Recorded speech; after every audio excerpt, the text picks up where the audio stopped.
السلام علیکم، welcome to my YouTube channel daily night story. کیسے ہیں دوستو؟ امید کرتے ہیں آپ سب لوگ خیریت سے ہوں گے۔ دوستو آج ہم حضور کریم صلی اللہ علیہ وسلم کی برکات کے بارے میں بیان کریں گے۔ حضرت حلیمہ آپ کی رضاعت کی خدمت کا حال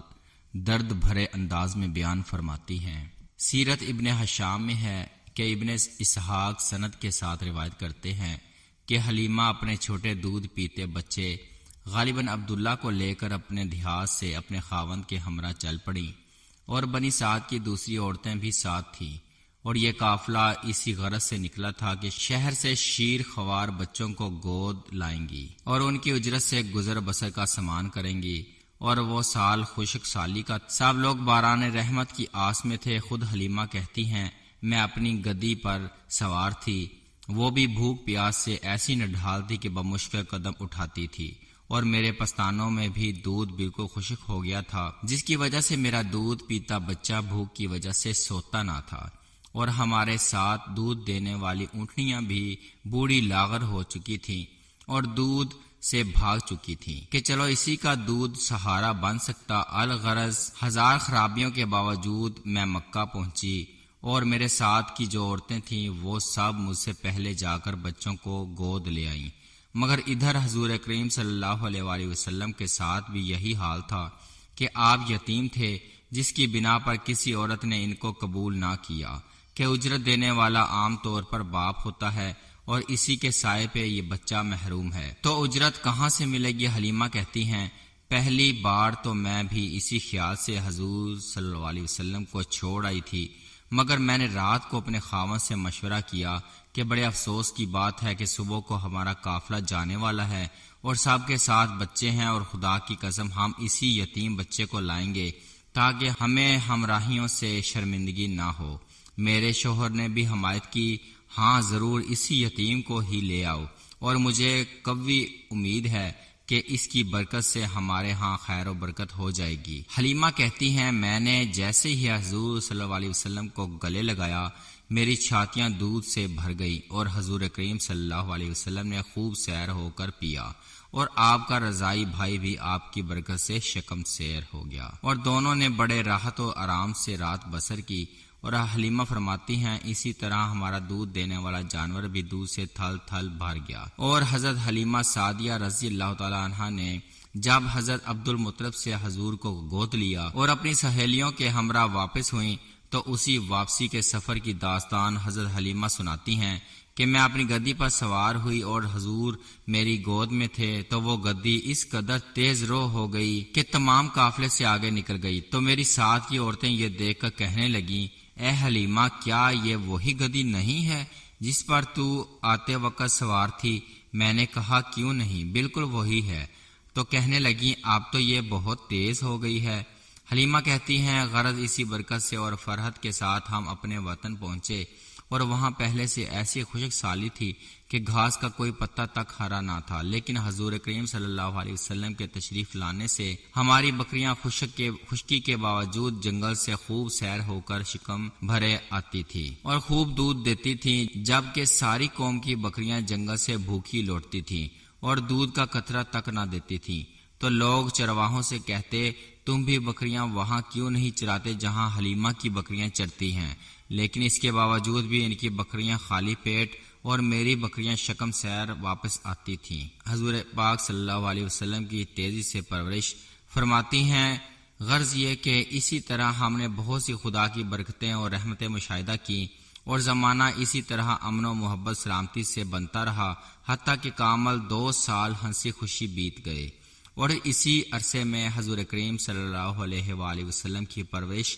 ایسی تیز تھی کہ کوئی بچہ آپ کی برابری نہ کر سکتا تھا، اور جب 2 سال کے ہوئے تو خوب ہوش و حواس والے ہو گئے۔ آپ دودھ پینے کے زمانے میں ہمیشہ دائیں چھاتی سے دودھ پیتے اور اپنے بھائی کے لیے دوسرے پستان کا دودھ چھوڑ دیتے۔ اماں حلیمہ کوشش بھی کرتی تو تب بھی نہ پیتے۔ قربان جائیے ابھی شیر خواری کا زمانہ ہی ہے، مگر ابھی سے دوسرے کا اکرام شروع ہے۔ یہ ہے اخلاق کی انتہا۔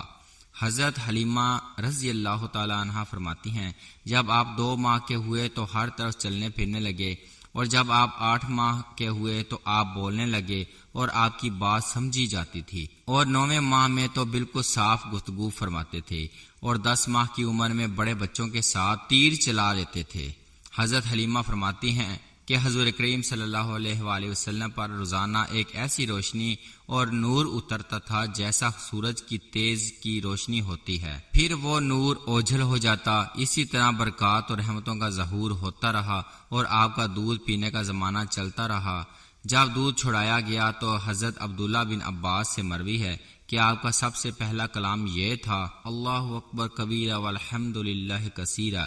وسبحان اللہ بکرۃ واصیلا۔ اللہ سب سے بڑے ہیں اور اللہ کی تعریفات بہت ہیں، اور صبح و شام اللہ ہی کی تسبیح کرتا ہوں۔ اور حضرت صلی اللہ علیہ وآلہ وسلم بچپن ہی سے کسی بھی چیز کو بغیر بسم اللہ کے نہ چھوتے تھے۔ اماں حلیمہ رضی اللہ تعالیٰ عنہ فرماتی ہیں، جب سے میں رسول کریم صلی اللہ علیہ وآلہ وسلم کو اپنے گھر لائی تھی، تب سے ہمارے قبیلے بنی سعد کا کوئی گھر ایسا نہ رہا تھا جس سے مشک کی خوشبو نہ آتی ہو،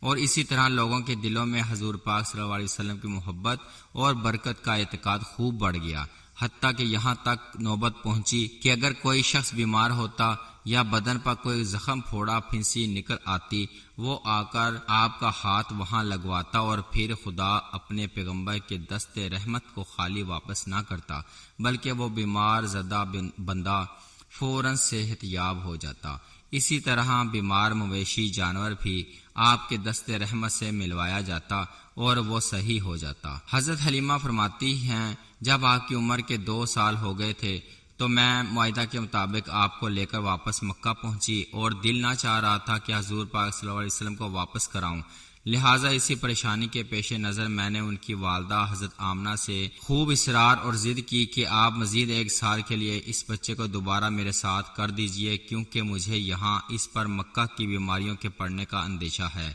آخرکار حضرت آمنہ نے تسلیم کر لیا اور میں حضور کریم صلی اللہ علیہ وآلہ وسلم کو لے کر واپس آ گئی۔ سیرت ابن حشام میں ہے کہ حضرت حلیمہ فرماتی ہیں، خدا کی قسم مجھے حضور کریم صلی اللہ علیہ وآلہ وسلم کو ابھی لائے ہوئے چند ماہ ہی کا عرصہ گزرا تھا۔ ایک روز آپ اپنے رضائی بھائی کے ساتھ ہماری بکریوں کے پیچھے گئے تھے کہ آپ کا بھائی یعنی میرا بیٹا دوڑ آیا اور کہنے لگا، میرے بھائی یعنی حضور کریم صلی اللہ علیہ وسلم کو 2 آدمی سفید کپڑوں والوں نے اٹھا لیا اور وہ لے گئے ہیں، اور آپ کو لٹا کر سینہ بھی چاک کر دیا ہے۔ یہ سن کر ہمارے قدموں تلے سے زمین نکل گئی۔ حلیمہ کہتی ہیں، میں اور میرا خاوند دونوں دوڑتے ہوئے وہاں پہنچے، دیکھتے کیا ہیں کہ آپ تو بالکل نارمل کھڑے ہیں، صرف چہرے پر خوف کے اثرات ہیں۔ ہم دونوں نے آپ کو فوراً اٹھا کر اپنے سینے سے لگا لیا اور پوچھا، اے لخت جگر تمہیں کیا ہو گیا تھا؟ تو آپ نے فرمایا، 2 سفید پوشاک والوں نے آ کر مجھے لٹایا اور میرا سینہ چاک کر دیا اور پھر کچھ تلاش کرنے لگے،